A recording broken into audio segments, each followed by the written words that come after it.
这一坨黑乎乎的东西就是用蚊子做成的肉饼，50万只蚊子才能做出一个，一口下去起码10万只，据说吃起来很像鱼肉。小哥尝了一口，反应一言难尽。每年一到雨季，非洲维多利亚湖就会出现数以万亿计的蚊子，所到之处就会形成一股黑色旋风，场面相当震撼，严重的时候可以说是遮天蔽日。这里的人看到却喜出望外，对他们来说蚊子再小也是肉，是每年不可多得的美食，简直就是天上掉馅饼。抓蚊子对他们来说完全没有挑战性，随便拿个锅碗瓢盆在空中挥一下，就能轻松捕获成千上万只，大人小孩都玩得不亦乐乎。收集到足够多的蚊子，就可以制作蚊子肉饼了。第一步，把蚊子捣成黏糊糊的一坨，像揉面一样揉成团，然后手工按压成肉饼的形状，按压力道是关键，会影响最终的口感。接着起锅烧油，一瞬间伴随着滋啦滋啦的声音，肉香四溢散开，煎到两面黢黑即可。里面熟不熟不重要，吃的就是这个原汁原味。你看隔壁小孩都馋哭了。据说蚊子饼吃起来很像鱼肉，因为蚊子主要生活在湖边，所以还会夹杂一丝海鲜味。煎炸属于常规做法，当地还有更加独特的烹煮做法。煮上满满一锅蚊子汤，一口浓汤下肚，别提多鲜了。摄像小哥不相信，决定尝一尝。Sorry。怎么说呢？吃起来回甘有点臭，不过在食物匮乏的非洲，蚊子饼确实给他们提供了大量蛋白质，这就是大自然对非洲人民最好的馈赠。酋长抓起一把泥土，根据土里蚂蚁的多少来寻找一种在这个季节才有的食物，这东西对他们来说比黄金还要珍贵，即使冒着九死一生的风险也要得到它。每次行动前还要进行一番奇怪的仪式，向丛林祈祷平安与成功。马上就要下雨了，必须立即采取行动。他们来到一棵参天大树前，他断定这棵树上就有他们要找的美食。这树足足有40米高，需要6个人才能抱过来，这是个不小的挑战。但为了族人，他依然决定爬上去，砍下一根藤条，用力拧成绳子，把自己和树干牢牢捆绑在一起。这是他唯一的保护措施。刚开始攀爬速度很快，6米长的藤条在他手中灵活摆动，很快就爬到了10几米。这时树干开始变得湿滑，他拿出斧头挖出一些洞，当成落脚点，这就是他不断向上的基石。爬到一半的时候，他突然停了下来，看起来应该是抽筋了。长时间的攀爬，他早已精疲力尽，现在进退两难，只能挂在半空缓一缓。短暂休息后，看着妻儿期盼的眼神，他咬咬牙再次出发。他一鼓作气，树顶近在咫尺。与此同时，树下的搭档点燃了树叶，迅速把这堆树叶传送上去。这个是关键道具。树顶长满了苔藓，湿滑无比，在没有任何防护措施下，每一步都要小心翼翼，一旦失足肯定粉身碎骨。他拿着这捆树枝，在树顶找了半天，来到一个树洞前，一边用浓烟熏烤洞口，一边用斧头砍。还没砍几下，斧头就沾上了一些神秘液体，他迫不及待品尝起来。看样子已经找到了，原来他们苦苦寻找的美食就是蜂蜜。当斧头沾上蜂蜜，就意味着快大功告成了。把洞口凿开，直接把手伸了进去，终于收获了第一块蜂巢。蜜蜂对他发起围攻，他也毫不在意，很快就装满了竹篮。蜂蜜对于他们来说异常珍贵，一点都不能浪费。他把手上残留的蜂蜜也刮进了竹篮，地上的妻儿已经在咽口水了。他赶紧把竹篮传递下去。从天而降的这一整筐蜂蜜，让翘首以盼的家人们感到欣喜。对于一直将昆虫、荷叶草作为主食的他们而言，只有这个季节才能吃到蜂蜜，因此倍感甜蜜。此刻他也可以尽情享受收获的喜悦。这就是巴雅卡族人跨越生死的一餐。这是一种比鲱鱼罐头还要臭的食物，一般人闻一下就会吐，他们却爱到不行，平时都舍不得吃，只有招待客人的时候才会拿出来。记者尝了一口，反应非常真实。这种食物就是烟海雀。要制作这种美食，第一步先抓海雀。这个半山腰就有大量的海雀，一对父子穿着浅色衣服，埋伏在岩石中，等待合适的机会。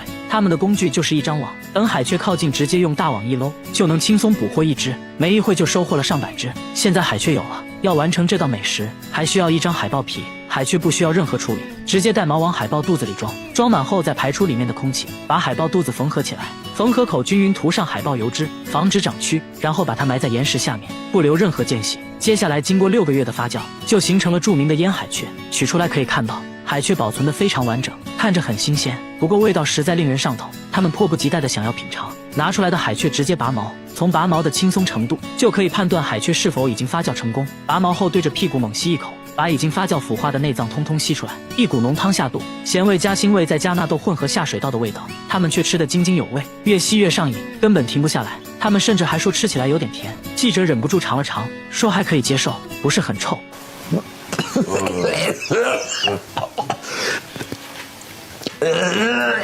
不过在缺少蔬菜的情况下，烟海雀确实给他们提供了大量蛋白质和维生素，这就是因纽特人独特的饮食习惯。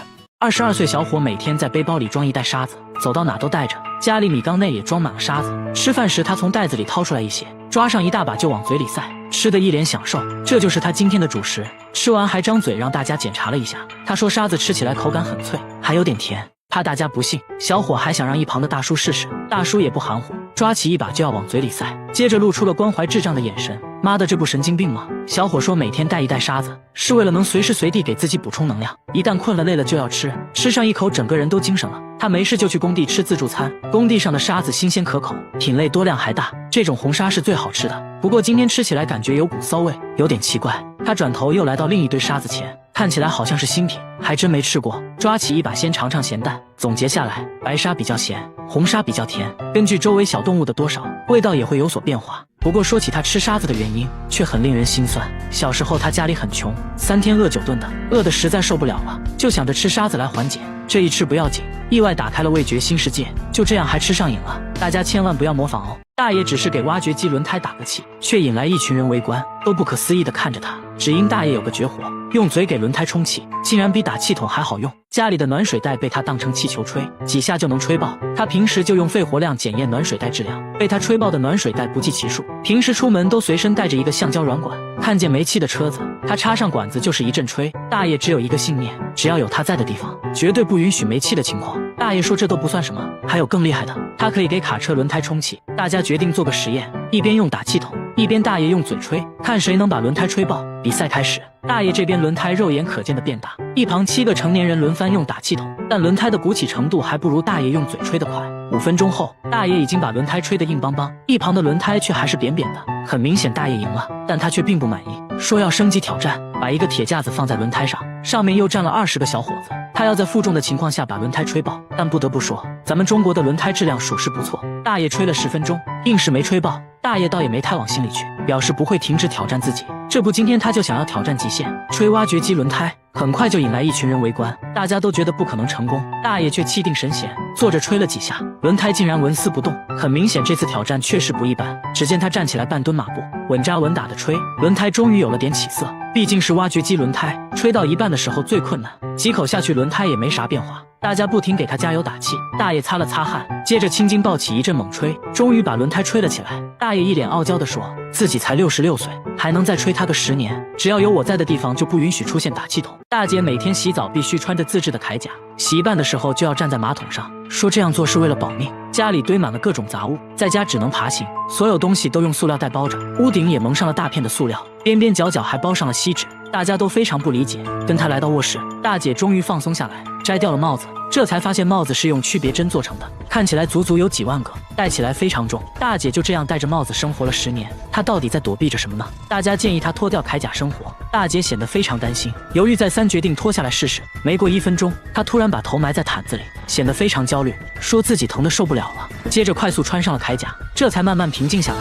大姐解释说自己能感受到电磁波，房子里充满了电磁波，微弱的电磁波就会对自己造成伤害。她所做的一切都是为了屏蔽电磁波。可奇怪的是，大家并没有感受到什么电磁波，用专业仪器一测，辐射量远低于安全标准，也就是说，这微弱的电磁波并不会对人体产生伤害。大姐非常不解，因为自己确实能感受到电磁波的伤害，这其实就没啥好说的了，直接看心理医生吧。沟通下来才知道，在她年轻的时候，被一个陌生男人跟踪长达半年，会在半夜敲她的门，还经常给她发骚扰信息，感觉自己时刻都在被监视。从那之后，她变得敏感多疑，以至于都能感受到手机发出的辐射。她以为随着时间的流逝，自己会慢慢好起来，没想到却变得越来越严重。医生建议大姐要直面内心的恐惧，即使暂时无法克服，也要学会和恐惧共存，学会接纳自己，慢慢就会好起来的。这是一种长在树上的酒，为了采集这种酒，很多人冒着生命危险，仅靠一根绳子穿梭在高大的树木之间，小哥浅尝几口，味道一言难尽。这种酒就是棕榈汁，采集用到的工具就是一把刀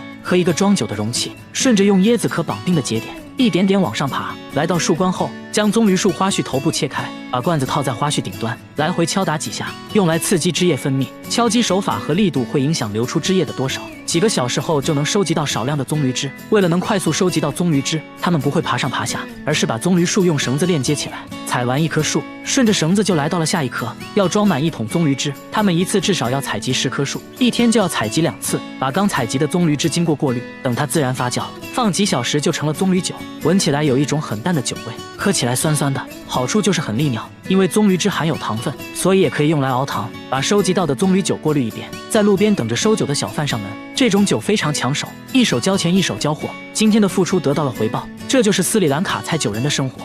大爷花50年收藏了4000多种可乐，现在手上的是世界上第一款可乐，已经超过了100年，瓶盖都是用的木头塞子。很多人想喝的82年可乐，他这多的是，这里简直就是肥宅天堂，什么造型的都有，全是脑洞大开的设计，各种限量版可乐，有的瓶身都镶了钻石，还有奥运纪念可乐、美国队长可乐、天使爱美丽联名款、阿凡达联名款，世界各地的可乐都能在这里找到。由于都是非常稀有的限量版，价格都比较贵，最贵的一瓶能卖200万韩元。大家仔细数了数，足足有4000多种。不仅如此，他还收藏了很多可乐周边产品。这个就是可口可乐公司推出的收音机，收集这些又花掉了好几百万。大叔表示会一直收藏下去，要打破世界纪录。然而下面这个大爷的收藏能点燃你的心。大爷在涂口红，但其实这是打火机。他转身又吃起了饼干，其实还是个打火机。他30年收藏了6000多支，家里墙纸都是用打火机做的，各种你意想不到的打火方式。看着是把锤子，其实是打火机。灯泡是打火机，牛奶盒也是，灭火器都能出火，包包能打火，高跟鞋也可以。最小的和硬币差不多，小是小了点，但照样能打火。最大的就要用手抱着，要说是燃气灶我都信。最独特的要数这个，火焰可以分叉。这些火机来自全世界各地，他每周都要挨个清理一次。虽然大爷不抽烟，打火机却已经成了他的精神寄托。他的眼睛会喷水，倒上一杯汽水，直接用鼻子喝，喝完捏住鼻子掰开眼皮，只听吱的一声，一道细水柱从眼角喷了出来，喷出了2米远，足足持续了5分钟。这还没完，他又拿出一个气球塞进耳朵，捏住鼻子后，气球竟然一点点的变大，耳朵直接成了打气筒，不一会就把气球吹爆了。接下来他又表演了其他几个绝活，都是在眼睛射水基础上延伸出来的。他说做这些就是为了好玩。之前看了一个狗血韩剧，非常感人，但很奇怪，看着看着家里的天花板突然开始漏水，但外面并没有下雨啊。原来不是天花板漏水，是自己的眼泪喷出来了。这才知道自己还有这种绝技。从此他开始不断挑战自己，从刚开始喷得很短，慢慢到现在能喷2米远。现在他还要做个更大的挑战，用眼睛喷水灭蜡烛。结果喷出来的水流太小，没有成功，对着镜子左看右看，不应该呀。接着打了几个喷嚏疏通鼻腔，又试了几次还是不行。原来小哥是感冒了，他表示等自己好了会继续挑战。听说世界纪录能喷4米，自己准备刷新下。大妈38年没摘下过口罩，20多年的邻居都没见过她的脸，都说口罩下面的脸非常恐怖，看到就会做噩梦。只有她洗脸的时候才会临时摘掉一回，但从不照镜子，洗完脸就要赶紧戴上。到底是有多恐怖呢？大家想让大妈摘掉口罩也被拒绝了，即使和家人一起吃饭也不会摘口罩，自己独自一人在卧室吃，家人都20年没见过她的脸了，就连女儿拍结婚照她都没有参加，因为拍照要求摘口罩。不仅如此，大妈走路还必须用手撑着眼皮，说这样才能看清东西。但大妈年轻时并不是这样的，到底发生了什么呢？经过长时间的跟踪拍摄，大妈也慢慢打开了心扉。原来她18岁就结婚了，婚后生下了4个孩子，但第5个孩子很不幸，出生就夭折了，这对她打击很大。慢慢的嘴巴变得不听使唤，舌头也变得僵硬起来，面部不受控制的扭曲，因为害怕吓到别人，从此就戴上了口罩。大妈鼓足勇气摘下口罩，可以看到她的牙齿都掉光了，牙龈都是外翻的。医生表示这情况就是心理原因导致的肌强直，失去孩子的痛苦让她悲伤过度，以至于严重影响到了身体健康。医生制定了详细的康复规划，相信大妈的症状会慢慢得到改善。他把一坨大便锁在了保险箱里，还说这大便价值100万，里3层外3层的打开，这不就是块石头吗？但他说这是金鱼的便便，名叫龙涎香，高档香水就是用这玩意做的，比黄金还要贵10倍，拿在手上明显比真正的石头要轻很多，闻起来还有种雨后的泥土味。难道真的是龙涎香？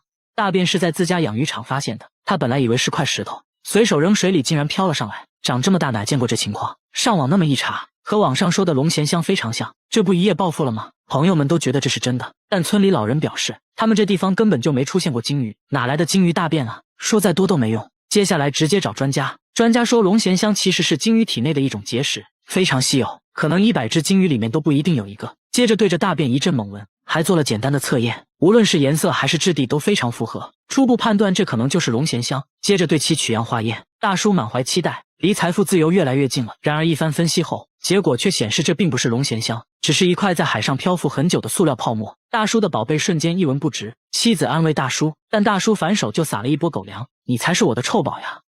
家里没人留长发，卧室却常常出现超过1米的头发，最长的能达到2米多。比他本人都高，有时出现在厕所，有时出现在卧室，拔一跟自己的头发做对比，无论是颜色还是触感，都几乎一模一样。他认为这就是人的头发，关键家人都是短发，而且最近来做客的也都是短发。一开始还误会了老公，以为是老公在外面带来的。这种现象是1周前叠衣服时发现的，衣服是刚从烘干机里拿出来的，赶紧查看烘干机，里面却干干净净，毛都没有。可慢慢的头发出现的越来越频繁，看着吓人。房子是他们租的，刚住进来也没几个月，而且像这样的房子租金却很便宜。当时房主也是很着急的往外租，他们怀疑房子里发生过什么不好的事，难不成真有那东西？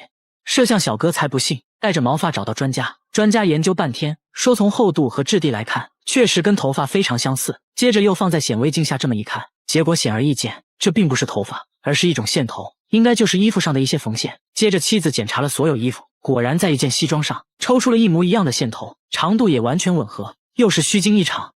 大妈用胶带把天花板的灯都封了起来，又在客厅放了4台空气净化器，24小时开着，说是为了保命。因为他家天花板一直飘来一股恶臭，闻着像腐尸的味道，把天花板上的孔洞封死后，臭味反而越来越大，连厨房上面也传来了恶臭。不过最臭的还要数卧室，一开门恶臭扑鼻而来。丈夫对于这种气味表示还好，因为他有鼻炎闻不到，但这可苦了大妈了，经常被熏得睡不着，不得已装上了4台净化器，但并没什么效果。天一亮他就出门，家里一刻都待不下去。为了搞清楚怎么一回事，专家用设备分别检测了天花板和厨房，数值都很正常。随后来到卧室，瞬间数值爆表，越靠近化妆台数值越大。化妆台上的一个小盒子引起了专家的注意，大妈说这是保湿霜，已经很久没用过了。拧开盖子，一股恶臭袭来，差点把专家送走。用仪器测了一下，数值超过了34，要知道下水道的气味也才20左右。仔细一看，原来这保湿霜早就过期变质了，家里的恶臭就是从保湿霜里飘出来的。因为一直开着卧室的窗户，臭味就被吹得满屋都是，让他误以为是天花板上传来的。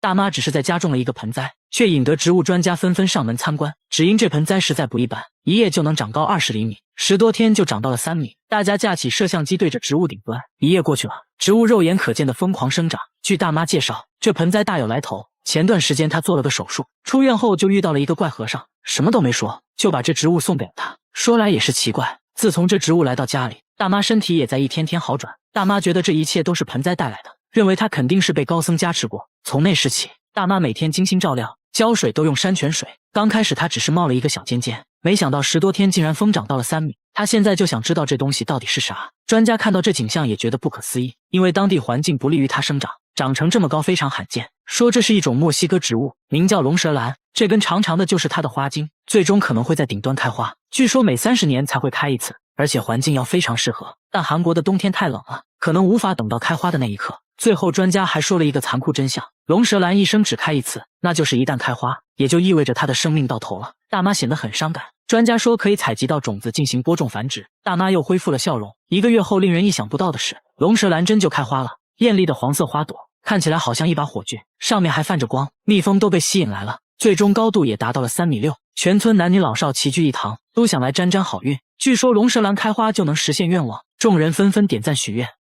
大白天他用一整块黑布把灯遮了起来，接着在地上撒了一大把红豆，让它分散到每个角落。之所以这么做，只因这天花板有点怪，狗狗不分昼夜地盯着天花板狂叫，叫声充满了恐惧，就算拿它最爱的食物也不能转移注意力，吃2口就要死死盯着天花板。这诡异现象是从1个月前开始的，当时爷爷去世了，他们参加完葬礼就搬到了这里。狗狗一到新家就表现得很反常，不分昼夜地对着天花板叫。有人说是爷爷跟到了家里，但主人根本不相信这些，他怀疑天花板上有什么小动物之类的，于是把热成像探头伸到天花板上一探究竟，结果并没有发现任何小动物，然后又怀疑是灯光导致的，接着用黑布把灯完全遮住。狗狗突然就不叫了，看来问题找到了。可还没过2分钟，狗狗再次叫了起来，实在没办法了，主人决定去楼上邻居家看看。敲了半天都没人开门，去物业一问，物业的回答让人大吃一惊，楼上根本就没有住人，这就有点诡异了。而且监控显示，狗狗晚上叫得更厉害，身体还不停颤抖，连主人都开始怀疑是不是真的有什么脏东西，他们是真的害怕了，于是找来了动物专家。专家观察片刻却笑了起来。专家说狗的听觉十分灵敏，可以听到人类听不到的声音，说天花板上一定有细微的噪音。接着拿仪器一测，果然有声音，31分贝相当于轻声说话的音量，这种声音人类是听不到的，但狗就可以听得很清楚。把声音放大后才听清，原来是公寓管道流水的声音。之所以狗狗反应这么激烈，是因为刚搬家，再加上狗狗对环境变化很敏感，才导致它不停地叫，并没有什么鬼魂。主人终于松了一口气，解决方法也很简单，录下这个声音，然后调高音量，反复放给狗狗听，期间再给它一些奖励，慢慢矫正认知，让它爱上这个声音。果然，经过多次脱敏训练，狗狗不再乱叫，很快就睡着了。它是真的累了。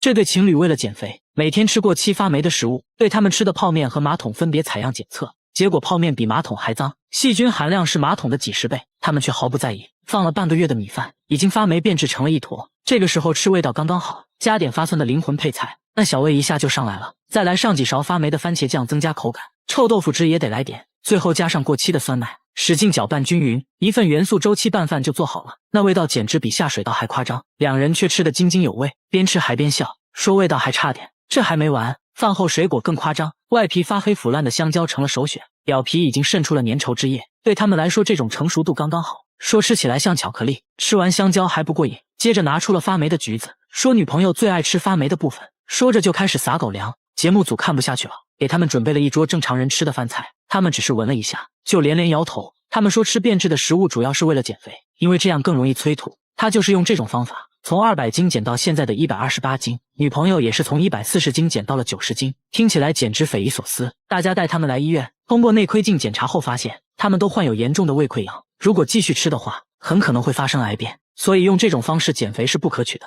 大家千万不要模仿哦。深夜全村人都不睡觉，全部守在一个摄像机前面，摄像机正对着黑漆漆的山坡，只为拍到一个熟悉又恐怖的面孔。村里人最近被这东西搞得精神崩溃，每到夜幕降临，村里山坡上就会出现一张脸，脸部轮廓非常清晰，就这样一直盯着整个村子。很多人自从见过这鬼脸后，每天都做噩梦。村长说山坡之前就是墓地，到现在还有好几座坟墓，已经不知道墓主人是谁了。大妈还说在她小时候，山坡上就发生过一起惨案，一家3口惨遭灭门，村民都觉得肯定是那个心怀怨恨的人来索命了。来到傍晚，节目组对着山坡架起了摄像机，准备全程记录。村民都聚集在摄像机前面，都在等那张脸出现。天渐渐黑了下来，那张脸也准时浮现，有鼻子有眼的，像是一个男人的脸。村民议论纷纷，越说越离谱。摄像小哥壮着胆子，决定近距离多角度观察。走到鬼脸的位置，却只有一棵大树而已，稍微波动下藤蔓，这鬼脸的形状一下子就变了。换了几个角度再看，一下子就明白怎么回事了。原来这鬼脸是路灯照在大树上形成的阴影，对称的阴影就成了眼睛，树干成了鼻子，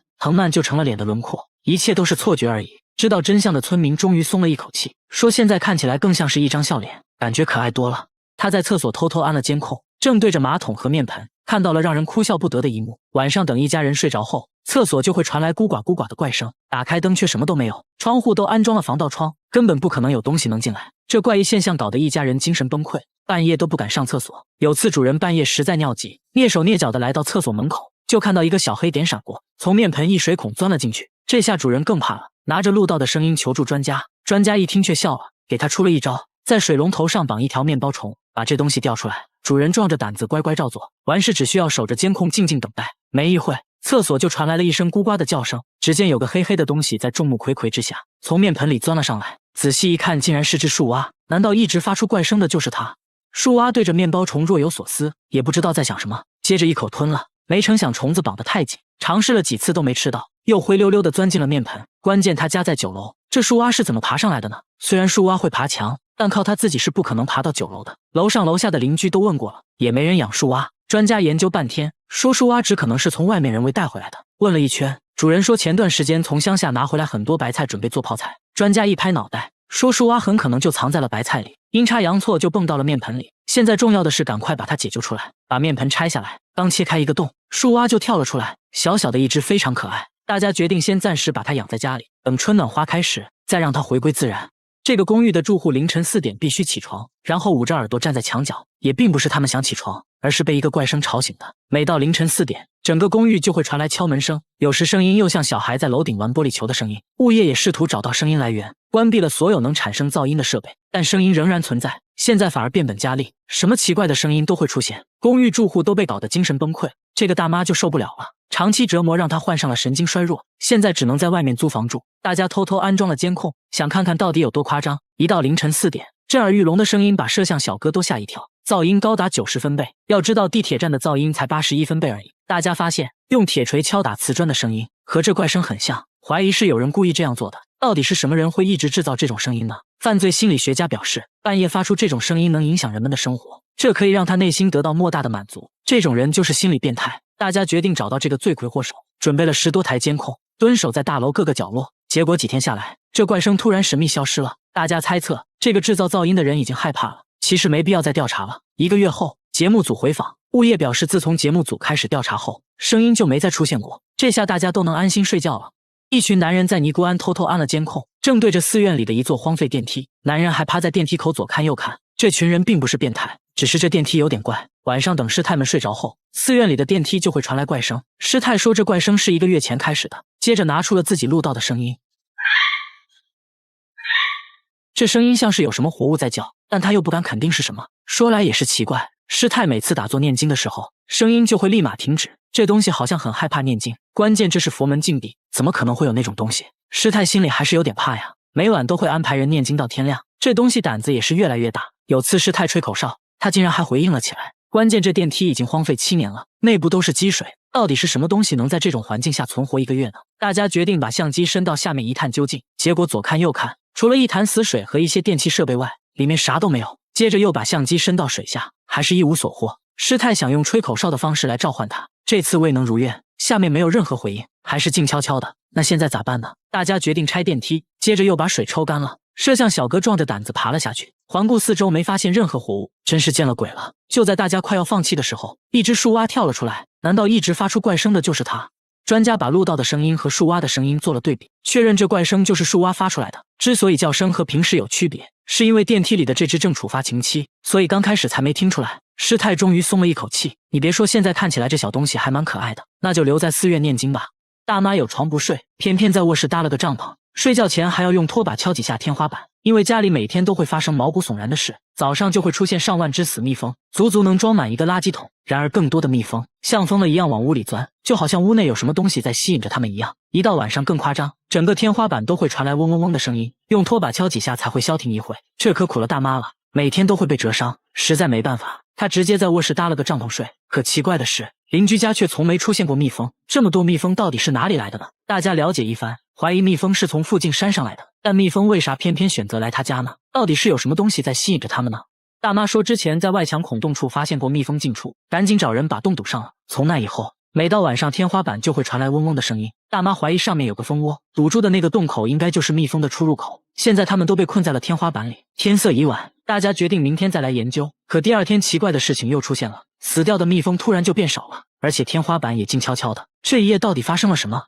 大家决定打开天花板一看究竟，瞬间一个硕大的蜂巢映入眼帘，而且蜜蜂也都还活着。为啥今天它们变得这么安静呢？专家解释说，当蜂巢内部温度过高时，它们会通过扇动翅膀来通风降温，就会出现嗡嗡的声音。恰好昨天夜里降温，它们也就安静了下来。过程中还发现客厅出现的蜜蜂都是通过电线孔钻出来的。通过蜂巢的大小判断，蜜蜂已经在天花板生活6年了。安全起见，大家决定给蜜蜂搬家。最后收获了17公斤的蜂蜜。大妈捂着被折伤的额头说，蜂蜜就当做6年的房租费了。哎呀，真甜呀！大姐只是吃了块生鱼片，朋友都觉得她有病，因为这不是普通的生鱼片，而是比鲱鱼罐头还要臭的鳐鱼。发酵的鳐鱼更是世界上最臭的食物之一，但对她来说只是小菜一碟，很快就干完了一盘，还说根本没感觉。这话彻底激起了节目组的好奇心，给她安排了一个残酷的挑战，带她来到了鳐鱼发酵储藏室。门一打开，一股比下水道还要臭100倍的味道袭来，怎么跟你形容呢？狗闻了都嫌臭，熏得眼睛都睁不开。其他人纷纷败下阵来，然而大姐没有任何感觉，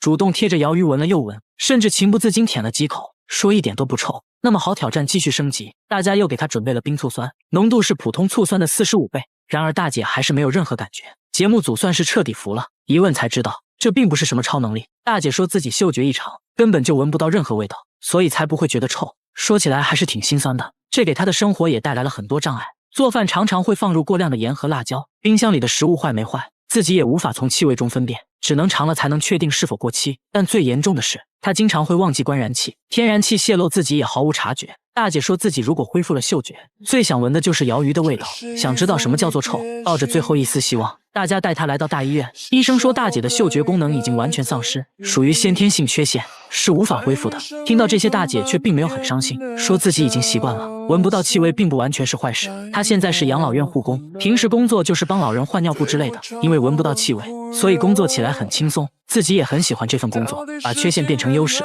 大姐还是很值得我们学习的。